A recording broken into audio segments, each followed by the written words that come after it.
오늘 우리에게 주시는 하나님의 말씀은 빌립보서 1장 1절에서 6절까지 말씀입니다. 우리 한 절씩 교독하시겠습니다. 그리스도 예수의 종 바울과 디모데는 그리스도 예수 안에서 빌립보에 사는 모든 성도와 또는 감독들과 집사들에게 편지하노니 하나님 우리 아버지와 주 예수 그리스도에게서 은혜와 평강이 너에게 있으리라. 내가 너희를 생각할 때마다 나의 하나님께 감사하며 간구할 때마다 너희를 위하여 영으로 항상 감사하노라. 전날부터 이제까지 복음에서 너희가 교제함을 인함이라. 너희 중에 착한 일을 시작하시니가 그리스도 예수의 날까지 이루실 줄을 우리가 확신하노라. 아멘. 우리에게 주신 하나님의 말씀입니다. 하나님께 감사드립니다. 오늘은 주님이 이루어 가십니다라는 제목을 함께 말씀 나누도록 하겠습니다. 제가 몇 번 말씀드린 것 같은데요. 저희 부모님 직업이 어부셨습니다. 그래서 좀 집에 잘 안 계셨어요. 한번 바다를 나가면 몇 달 만에 한 번씩. 이제 그래서 어린 시절의 기억을 좀 제가 더듬어 보면 어린 시절에 제가 부모님과 좀 함께 살았던 기억이 별로 없습니다. 그래서 할머니하고 이제 주로 많이 살았는데요. 할머니랑 이제 둘이 살았는데 지금 생각해보니까 굉장히 좀 가난하게 살았던 것 같아요. 그러니까 소래라는 인천의 그 포구에서 새빵살이를 했던 것 같습니다. 어릴 적 기억을 보니까. 사실은 좀 제 어린 시절의 저의 모습이 굉장히 좀 습기도 없고 자신감도 없고 또 열등감이 좀 있었던 그런 아이로 제가 좀 자랐습니다. 그래서 제가 보시다시피 굉장히 똑똑하고 굉장히 뭔가 스마트하고 이렇게 그렇지 않습니까? 어릴 적 그래서 잘했어요. 잘했는데도 학교를 가면 뭐 저의 존재감이 별로 없었던 것 같아요. 그래서 제가 한번 아파서 학교를 며칠을 못 나갔는데 제가 학교를 안 나온 지 아무도 모르더라고요. 그 정도로 그냥 조용히 그냥 그렇게 숫기 없이 어린 시절을 보냈는데 자신감이 참 없었고 좀 그랬는데 사실 교회를 가면 좀 달랐던 것 같아요. 교회. 그래서 어린 시절부터 저의 기억 속에는 좀 언제나 교회는 좀 따뜻하고 좀 행복하고 굉장히 좋았던 곳으로 좀 기억이 납니다. 제가 모태 신학이긴 하지만 어린 시절 말씀드린 것처럼 부모님과 같이 살지 못했기 때문에 할머니랑 따로 이제 교회를 다녔는데 근데 교회를 가면 언제나 그냥 교회에서 만난 선생님들이나 또 전도사님, 뭐 집사님, 권사님들이 굉장히 따뜻하게 좀 맞이해줬고 또 좋은 친구들이 있었고 그래서 언제나 어린 시절 제 기억에는 교회는 가장 저의 행복하고 따뜻한 놀이터였고 교회만 가면 굉장히 기뻤어요.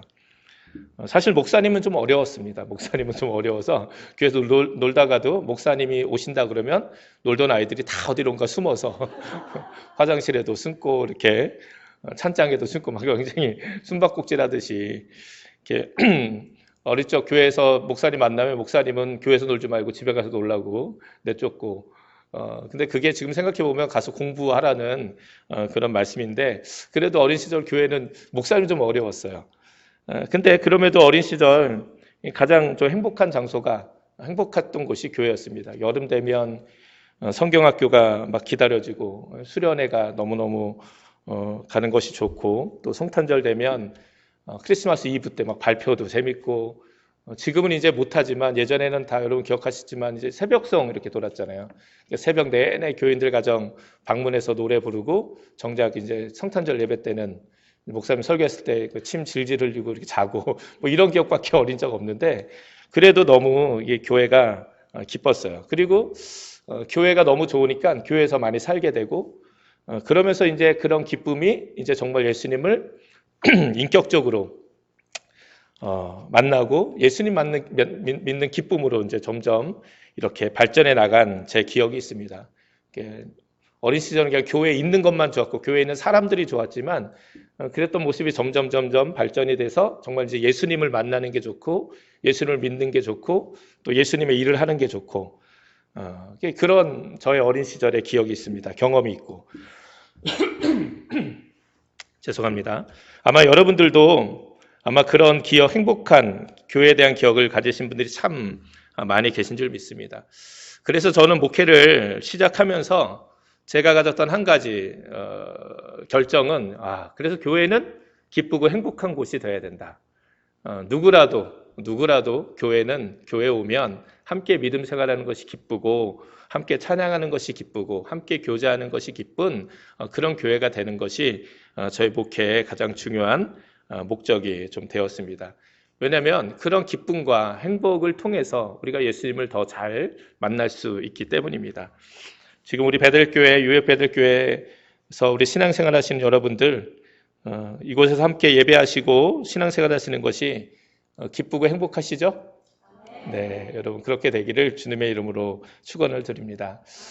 저는 이번 주부터 몇 주간 주일 예배 때 이 빌립보서의 말씀을 통해서 함께 좀 은혜를 나눴으면 좋겠어요. 왜냐하면 빌립보서를 읽어보시면 알겠지만 빌립보서에서 가장 많이 반복되는 단어가 뭔지 아시나요? 바로 기쁨이라는 거예요. 기쁨. 바울은 이 빌립보서를 통해서 기쁘다는 말을 얼마나 많이 하는지 몰라요. 하나님 때문에도 기쁘고 성도들 때문에도 기쁘고 교회 때문에도 기쁘고 자신이 어떠한 일을 만나도 기쁘고 어려움을 당해도 기쁘고 하나님의 축복을 받아도 기쁘고 이 기쁨이라는 단어가 이 빌립보서에는 굉장히 가득 차 있습니다.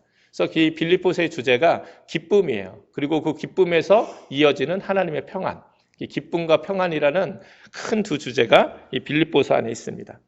우리들도 이 빌립보서를 통해서 우리가 어떻게 예수님 안에서 기뻐하는 삶을 살 수 있는지, 우리 믿음의 공동체인 우리 귀한 유역 베들교회, 우리 교회가 어떻게 기쁨과 행복으로 예수님 믿고 또 교제하며 살아갈 수 있을지 함께 은혜를 좀 나눴으면 좋겠습니다. 빌립보서에서 이야기하는, 특별히 성경에서 이야기하는 이 기쁨과 행복은 단순한 어떤 감정은 아닙니다. 기쁜 감정, 그 감정보다 더 깊은 것이죠. 그래서 단순한 감정이 아니라 정말 그 존재 깊은 곳에서 우러나는 고백이고요. 또 그것이 교회라는 이 공동체 안에서만 경험되어지는 것이 아니라 세상 속에서도 경험되어지는 그런 기쁨과 평안에 대해서, 능력에 대해서 말씀하고 있어요. 그래서 빌립보서에서 가장 유명한 말씀이 무엇입니까? 4장 13절. 내게 능력 주시는 자 안에서 내가 모든 것을 할 수 있느니라. 이 예수님 믿는 기쁨이, 이 교회의 기쁨이 이렇게 우리의 삶 가운데 연결이 되어져서 우리가 믿음 안에서 모든 것을 할 수 있는 그 능력 있는 삶까지 연결되어지는 그 말씀을 우리에게 주고 있습니다. 특별히 빌립보서의 말씀을 통해서 정말 우리 안에 기쁨이 회복되고 한 걸음 더 나가서 정말 우리의 믿음이 이렇게 귀한 능력 있는 믿음으로까지 성숙되어질 수 있는 시간이 되기를 주님의 이름으로 축원을 드립니다. 오늘은 첫 시간인데요. 그래서 오늘 말씀드린 것처럼 그분이 이루어 가십니다라는 제목으로 함께 말씀을 나누겠습니다. 우리 지난주에도 비슷한 말씀을 함께 나눴죠. 다윗의 이야기를 통해서 내가 아니라 주님께서 하신다는 말씀을 하셨는데 오늘도 그 말씀과 연결이 되는 말씀이기도 합니다. 여러분, 오늘날 미국에서 가장 많이 팔리는 의약품이 뭔지 아시나요? 가장 많이 팔리는 약이 뭐 여러 가지가 있겠지만 제가 통계는 내보지 않았지만 그래도 많은 사람들이 하는 이야기들이 이 신경안정제, 수면제 이게 가장 많이 팔린대요. 아주 그냥 천문학적인 액수가 1년에 소비가 이 약이 소비가 됩니다. 왜냐하면 참 많은 사람들이 이 불안과 두려움, 걱정 속에서 살아가고 있기 때문에 온전한 삶을 좀 살아가지 못하는 거죠. 그래서 점점 보험 상품이라든지 미래가 불안하니까 이 보험 상품이라든지 또 이렇게 각종 신경증 때문에 고생하는 분들이 참 많이 있어요. 힘들어하시는 분들이. 그래서 이렇게 신경안전제와 수면제를 많이 사람들이 소비하고 있다고 합니다. 그래서 어떤 분은 오늘날 우리 시대를 이야기하면서 오늘 거의 모든 사람들은 이 데이모스의 법칙에 빠져서 살고 있다라고 평가하기도 했습니다. 이 데이모스의 법칙이라는 건 뭐냐면 이 데이모스라는 거는 이 이름은요, 그 그리스 신화에 나오는 신의 이름입니다. 근데 이 데이모스는 어떤 신이냐면 이 걱정과 불안의 신이에요. 두려움의 신. 그래서 항상 걱정과 두려움으로 가득 차서 막 사람들에게 막 이렇게 해코지도 하고 그래서 이 이름이 실패와 참패 이런 뜻을 가지고 있어요. 그리스 신화에. 이게 데이모스의 법칙이라는 것은 결국 뭡니까? 많은 사람들이 걱정과 두려움에 사로잡혀서 그런 이 데이모스처럼 수많은 걱정과 두려움 속에서 하루하루를 살아가고 있다는 거예요. 이 법칙에 따르면 이 말에 따르면 우리 사람들은 하루에 수많은 생각을 한다고 합니다. 근데 이거를 저도 한번 세봤는데 이 정도까지 생각을 하나? 이렇게 생각을 좀 했는데 한 5, 6만 가지 생각을 하면 산대요. 내가 아무 생각 없이 사는 것 같지만 그냥 계속해서 무언가 생각하고 사는 거죠. 그런데 수없이 많은 이 생각 중에 90%는 쓸데없는 걱정이라는 거예요. 예. 아직 일어나지 않았거나 일어났어도 자신들이 어떻게 할 수 없는 걱정거리를 가지고 살아간다는 거예요. 더 재미있는 것은 그들이 걱정하는 것의 또 90%는 새로운 걱정이 아니에요. 어제 했던 걱정을 또 한다고 합니다. 그러니까 날마다 우리에게 뭐 새로운 걱정거리가 생기는 것이 아니라 어저께 했던 걱정을 또 오늘 하는 거예요. 90% 이상은. 그러니까 계속 날마다 같은 걱정을 반복해서 묵상하며 살아가는 게 오늘 현대의 사람들이라는 거예요. 우리 그리스도인들이라고 여기서 많이 다르지는 않다고 생각을 합니다.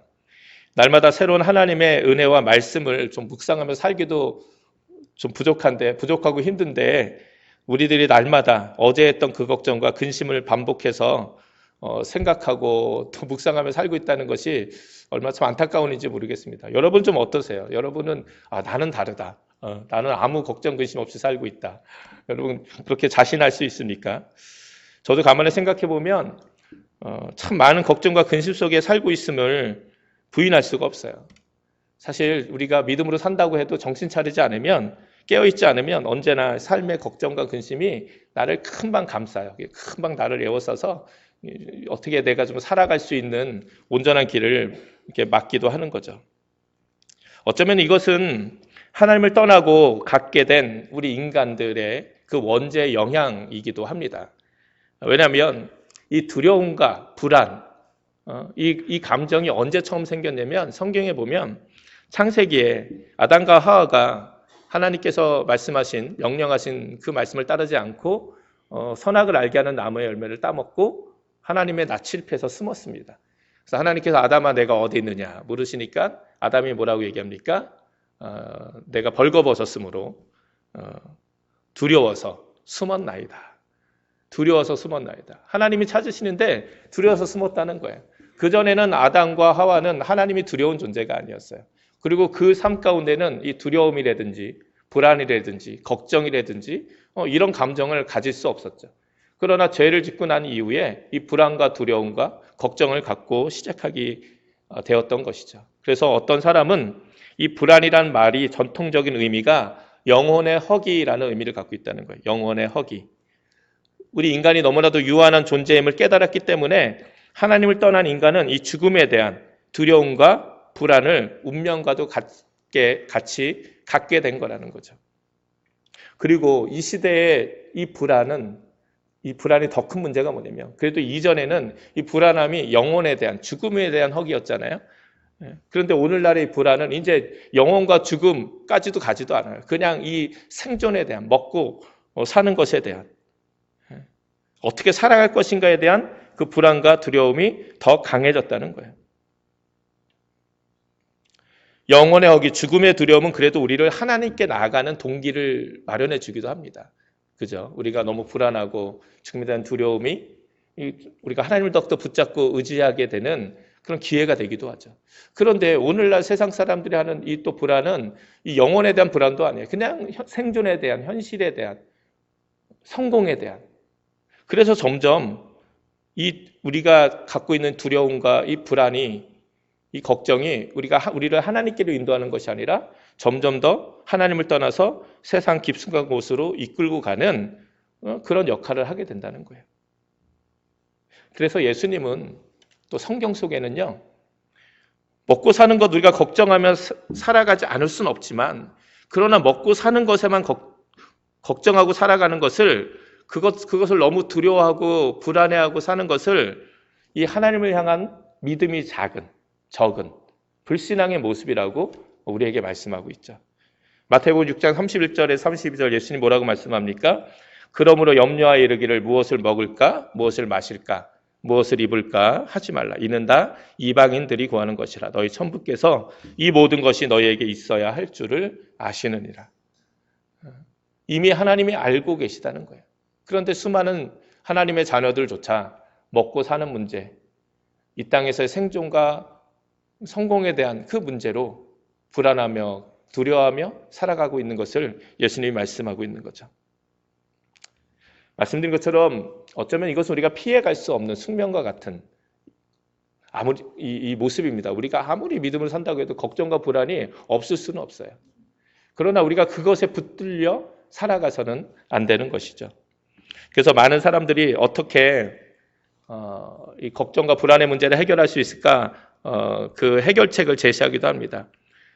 두려워 마라, 지나고 나면 별것 아니다, 이런 책의 제목이 있어요. 그래서 이 책에 안상원 씨란 그 자기개발 전문가가 쓰신 책인데, 이 책에 보면 이런 내용이 있습니다. 우리는 미래를 통제할 수 없다. 그러나 아직 벌어지지 않은 앞날에 집착하지 말고 현재의 삶에 충실하고 당면한 문제를 해결해라. 무슨 이야기냐면 이렇게 내 앞에 닥친 문제들을 하나하나 해결하다 보면 그 미래의 문제들 역시 해결된다는 거예요. 그러니까 너무 미리 걱정하지 말아라, 미래에 일어나는 일을. 그러면서 이렇게 이야기합니다. 굉장히 긍정적인 이야기를 하죠. 우리 삶에서 해결할 수 없는 문제는 찾아오지 않는다. 자신의 힘으로는 어쩔 수 없는 문제가 생긴다 해도 괜찮다. 해결할 수 없는 문제라면 그냥 내버려두면 된다. 내버려두면 문제는 자연히 흘러가고 일상은 평온을 되찾을 것이다. 사는 것은 별것 아니다. 살다 보면 별것이 생기는 거다. 이 책을, 이런 내용을 쭉 읽다 보면 참 쉬워요. 뭔가 독통한 느낌의 말이 있는 것 같은데요. 그냥 결론은 단순합니다. 결론은 뭐예요?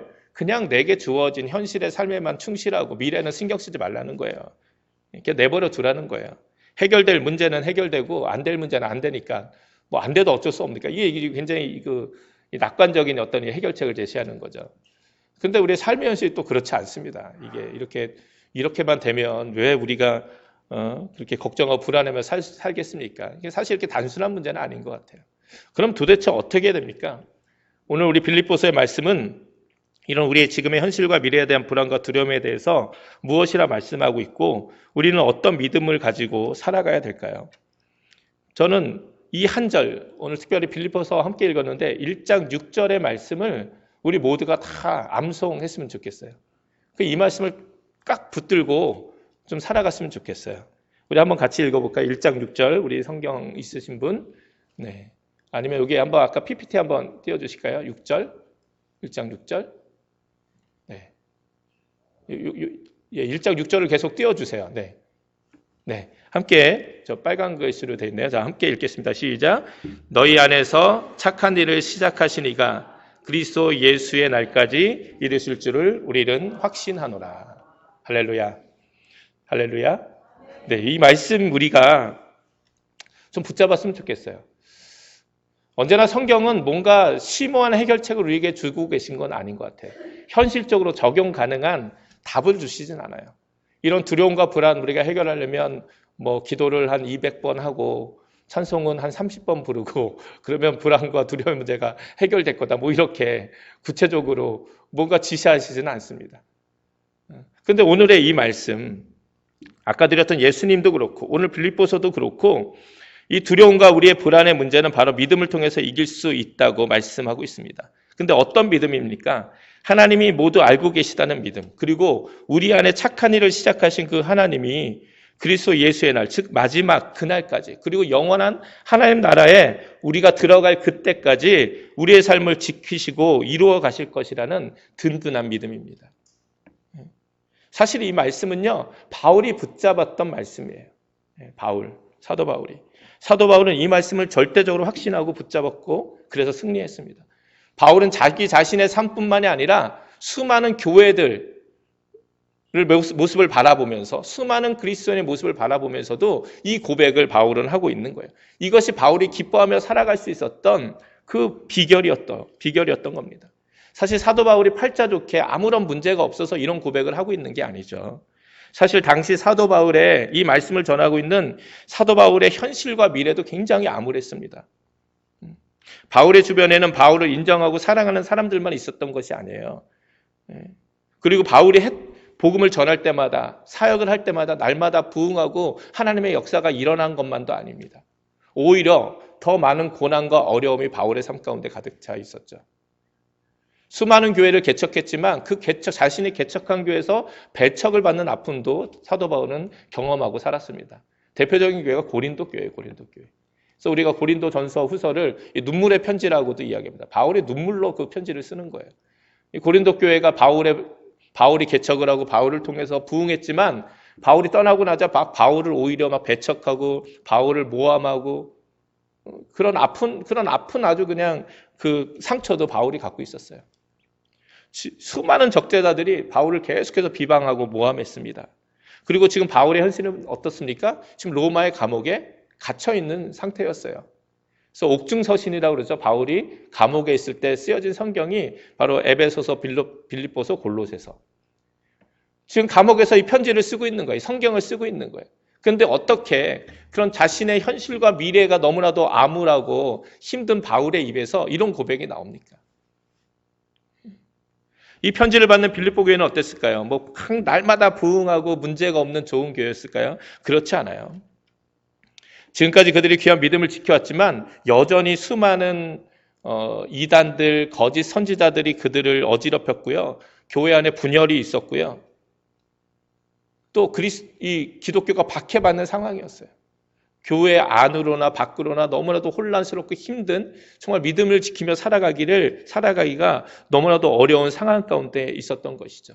그런데 이런 바울 자신의 현실과 빌립보 교회의 현실을 바라보면서 바울이 지금 이렇게 고백하고 있는 거예요. 너희 안에서 착한 일을 시작하신 이가 그리스도 예수의 날까지 이르실 줄을 우리는 확신하노라. 이 믿음의 선포는 무엇을 근거하고 있습니까? 바울은 자신의 능력을 믿고 있는 것이 아니에요. 빌립보 교인들의 수준을 믿고 있는 것이 아니에요. 바울이 지금 믿는 것은 오직 자신들 안에서 지금도 살아계셔서 역사하고 계시는 하나님의 그 능력, 그 예수 그리스도의 그 십자가의 능력을 좀 바울은 붙잡고 있는 거예요. 이것이 바로 우리 그리스도인의 믿음의 본질입니다. 여러분, 한 생명이 태어나서 그 아이가 자라는 것이 얼마나 참 신비로운 일입니까? 자녀들 많이 다들 양육해 보셔서 우리 교인들은 많이 아실 텐데요. 또 아직 자녀가 없는 우리 청년들은 내가 자라난 것만 봐도 굉장히 신기해요. 이게 한 생명이 태어나서 자라서 어른이 되고 성숙해 가진 것도 너무너무 신비스러운 일인데요. 영적인 건 더 그래요. 어떻게 우리들 안에 이 믿음이라는 씨앗이 이렇게 탁 심겨져서 지금까지 이렇게 우리의 믿음이 자라나서 이게 하나님을 평생을 예배하며 붙들고 살아갈 수 있는 이 존재가 되는지 사실 이거 굉장히 그냥 아무 일도 아닌 것 같지만 이게 너무너무 어려운 거예요. 여러분, 요즘 전도가 얼마나 어렵습니까? 전도가 왜 어렵죠? 뭐 교회나 우리 그리스도인들이 제대로 된 삶을 못 살아서 어렵은 모습도 있긴 하지만, 그러나 이렇게 이 믿음의 씨앗이 우리 안에 심겨지는 것이 너무너무 이게 간단하게 쉬운 문제가 아니라는 거예요. 이거 진짜 하나님의 은혜의 역사가 아니면 일어날 수 없는 일입니다. 그런데 이미 우리 안에 이런 선한 일이, 착한 일이 시작이 된 거예요. 우리 안에 믿음이 시작이 된 거예요. 하나님이 심어주신 거죠. 여러분, 교회가 개척이 되고 세워지는 것이 인간적인 일입니까? 절대 그렇지 않습니다. 교회는 주님의 몸된 교회고 주님이 주인이신 거죠. 하나님께서, 주님께서 허락하셔서 주님이 세우셨기에 주님의 교회가 세워진 거예요. 그 선하고 착한 일을 누가 시작하신 겁니까? 어떤 한 인간이 시작한 게 아니죠. 하나님이 시작하신 거예요. 그러니 하나님이 붙들고 나가신다는 그 믿음이 우리들 안에 있는 것이죠. 하나님이 우리를 얼마나 사랑하시고 우리를 얼마나 아끼시는지, 얼마나 우리를 향해서 관심 갖고 일하고 계시는지 우리가 알아야 합니다. 성경은 우리의 머리털까지 세신 바 되었다. 우리의 가장 작은 것도, 우리 모든 것들을 이미 하나님이 알고 계신다. 우리 개인의 삶도 그렇고 우리 교회도 그렇고 하나님이 얼마나 많은 관심과 사랑을 가지고 계신 것을 우리가 다시 한번 믿음으로 고백해야 될 줄 믿습니다. 우리가 지금 혹시 내 자신의 모습이나 환경, 또 형편을 보면서 염려하고 불안하고 두려워하고 있다면 어쩌면 우리가 이 믿음에서 실패했기 때문이라고 저는 생각을 합니다. 그리스도인이 되었지만 여전히 우리 안에 하나님의 특별한 은혜와 사랑이 나의 삶과 미래를 이끌고 가신다는 그런 믿음이 없어서 불안해한다면 이 얼마나 안타까운 일입니까? 우리가 하나님의 몸된 교회에서 함께 믿음 생활하면서 함께 교회를 섬기고 있는데 이 교회가 하나님의 교회라는 그 믿음이 없어서 우리 교회는 어떻게 될까? 우리 교회 미래는 어떻게 될까? 그것 때문에 불안을 걱정해서 아무것도 하지 못한다면, 그냥 그 걱정과 불안함에만 사로잡혀 있다면 이것이 얼마나 참 안타까운 일입니까? 여러분, 정말 하나님 앞에서 나는 너무나도 귀중하고 특별한 존재라는 이 거룩한 자아상이 회복돼야 될 줄 믿습니다. 우리 교회에 대한 거룩한 자아상도 회복이 돼요. 우리 뉴욕 베델교회는 우리 하나님의 교회다. 주님이 주인 되신 교회다. 주님의 은혜가 언제나 넘치는 교회다. 정말 그렇지 않습니까? 교회는 우리의 삶에는 언제나 주님의 은혜가 넘칩니다. 내가 그걸 잘 못 느껴서 그렇지, 내가 그것을 잘 못 붙잡아서 그렇지, 한 번도 하나님은 우리를 은혜 가운데서 떨어뜨려 놓으신 적이 없다는 거죠. 이런 귀한 믿음이 있을 때 사실 그렇다면 뭐 항상 이런 말씀을 드리면 어떤 분들은 그리고 우리는 아무것도 하지 말아야 되나 뭐 이런 생각하시는 분들이 있는 것 같아요. 근데 이런 믿음이 있을 때 이제 우리에게는 더 건강하고 온전하고 지혜로운 그런 믿음이 생기는 거예요. 이 라이놀드 리버라는 이 목사님은 이런 기도를 즐겨 하셨다고 합니다. 하나님, 내가 바꿀 수 없는 것은 받아들일 마음을, 바꿀 수 있는 것에 대해서는 바꿀 수 있는 용기를, 그리고 이 둘을 분별할 수 있는 지혜를 주옵소서. 이게 무슨 기도입니까? 내가 할 수 없는 것들은 걱정하고 불안해하는 것이 아니라 하나님께 맡길 수 있는 그 마음, 그 믿음을 달라는 거예요. 그리고 내가 할 수 있는 일에 대해서는 내가 당당히 그 일을 바꿀 수 있는 용기를 달라는 거예요. 우리가 얼마나 많은 부분들이 내가 해야 되는 일도 내가 용기가 없어서 내가 결단하지 못하고 내가 걱정하고 불안해서 스스로 포기한 일이 많습니까? 내가 할 수 있는 것에 대해서 내가 당당히 할 수 있는 용기, 하나님께 맡길 수 있는 것은 하나님께 맡기고 믿음으로 살아갈 수 있는 그 마음을 달라는 거예요. 그리고 이 둘을 분별할 수 있는 뭘 달라는 거죠? 지혜를 달라는 거죠. 근데 이것에 가장 중요한, 이런 모습 가운데서도 가장 중요한 것이 이 하나님, 내 안에 선한 일을, 착한 일을 시작하신 그 하나님이, 그분이 내 삶을 이끌고 가고 계시고 내 삶을 이루어 가고 계신다는 그 믿음의 고백이 필요할 줄 믿습니다. 여러분, 성경을 막 읽어보세요. 아브라함도 그랬고 수많은 사람들의 삶을 보세요.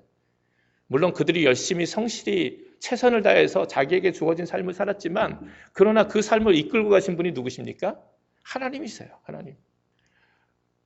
고난 가운데서도, 성공 가운데서도, 축복 가운데서도 하나님이 그들의 삶을 이끌고 가심을 성경은 우리에게 계속해서 반복적으로 보여주고 있음을 여러분 믿으시기 바랍니다. 그렇게 지금도 우리 안에 역사하고, 하나님이 우리 안에 역사하고 계심을 우리가 믿기 때문에 어떤 불안과 두려움에 묻혀서만 살아가는 것이 아니라, 또 반대로 그냥 내 힘으로만 어떻게 해결해 보겠다고 발버둥 치며 살아가는 것이 아니라, 이렇게 하나님 믿고 의지하고 주어진 현실 속에서 당당히 살아가는 우리의 모습이 좀 되었으면 좋겠습니다. 여러분, 말씀드린 것처럼 우리 안에 좀 거룩한 자아상이 회복됐으면 좋겠어요. 우리는 하나님이 만드신 존재들입니다. 우리 안에 착한 일을 시작하신 분도 하나님이시고, 구원의 그 역사를 시작하신 분도 하나님이시고, 그 하나님이 책임지신다는 거예요. 우리가 그냥 괜히 하나님이 나의 삶의 주인입니다, 인생의 주인입니다 라고 고백하는 게 아니에요. 정말 하나님이 그렇게 우리 인생의 주인 되시기 때문에 지금도 우리 안에서 일하고 계심을 여러분 믿으시기 바랍니다. 여러분, 한번 우리의 삶을 한번 돌아보시기 바랍니다. 언제나 나의 열심보다 하나님의 열심이 사실은 더 뜨거우셨어요.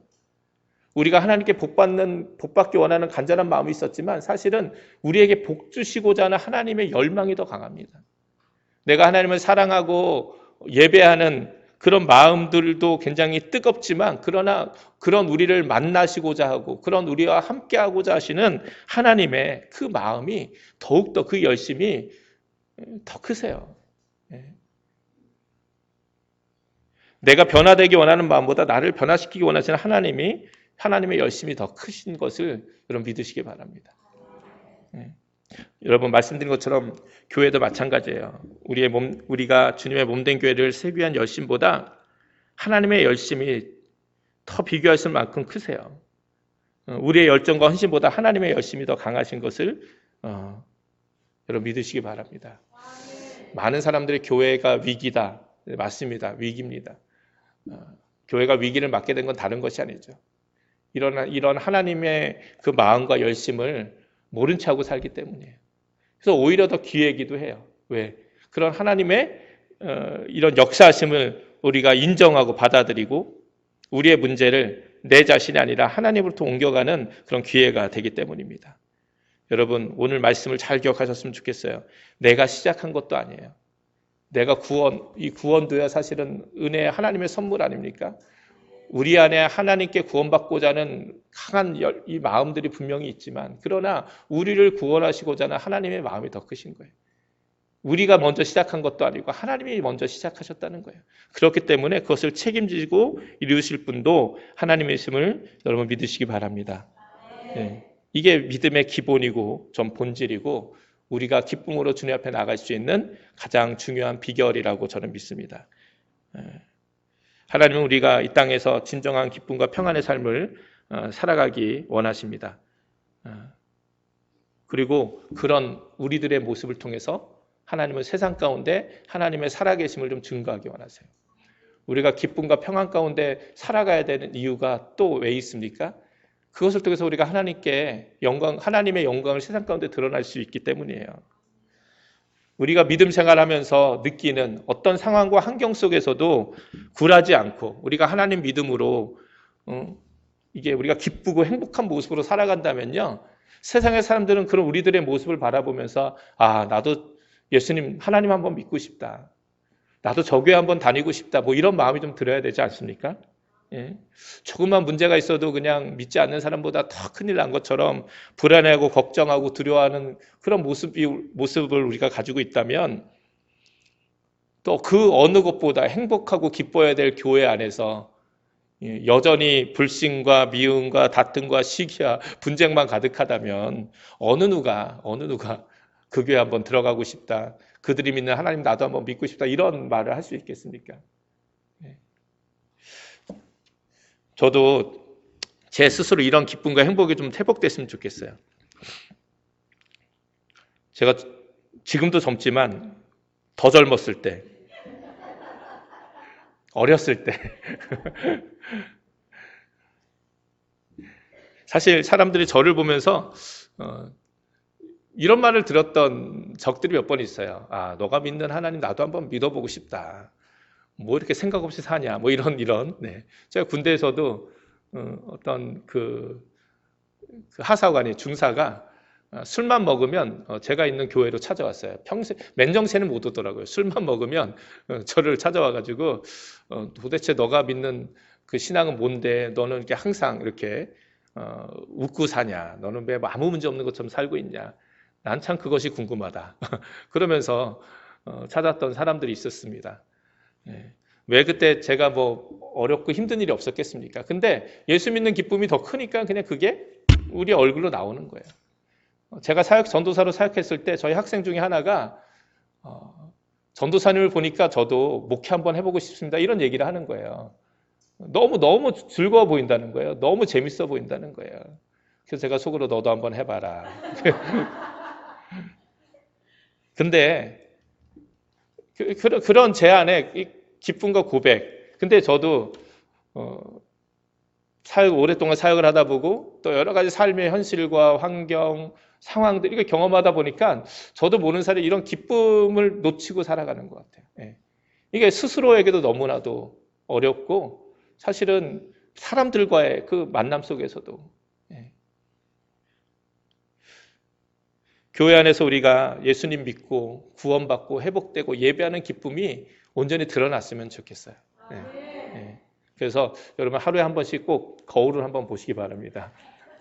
내 얼굴이 어떤 얼굴로 좀 비춰지고 있는가. 얼굴은 우리의 영혼의 거울이잖아요, 사실. 근심과 걱정에 가득 차면요, 그냥 얼굴에 진짜 티가 나요, 정말. 내가 정말 얼마나 이런 믿음 가지고 내 안에 착한 일을 시작하신 그 하나님이 끝까지 내 삶을 붙들고 계시고 영원한 하나님 나라 들어가는 그날까지, 예수 그리스도의 그날까지 내 삶을 온전히 선하게 인도하고 계시고 이루어가고 계시다는 이 믿음 가지시고, 여러분 혹시 걱정과 불안함이 있다면 이겨내셨으면 좋겠고요. 또 우리 안에 좀 기쁨이 사라져 있다면 가장 먼저 우리 안에 이런 믿음이 회복되기를 기도할 수 있는 저와 여러분이 되기를 주님의 이름으로 축원을 드립니다. 아멘. 우리 마지막으로 6절 말씀 다시 한번 함께 읽겠습니다. 우리 안에 착한 일을 시작하시는 이가 그리스도 예수의 날까지 이르게 하실 줄 우리는 확신하노라. 아멘. 기도하시겠습니다.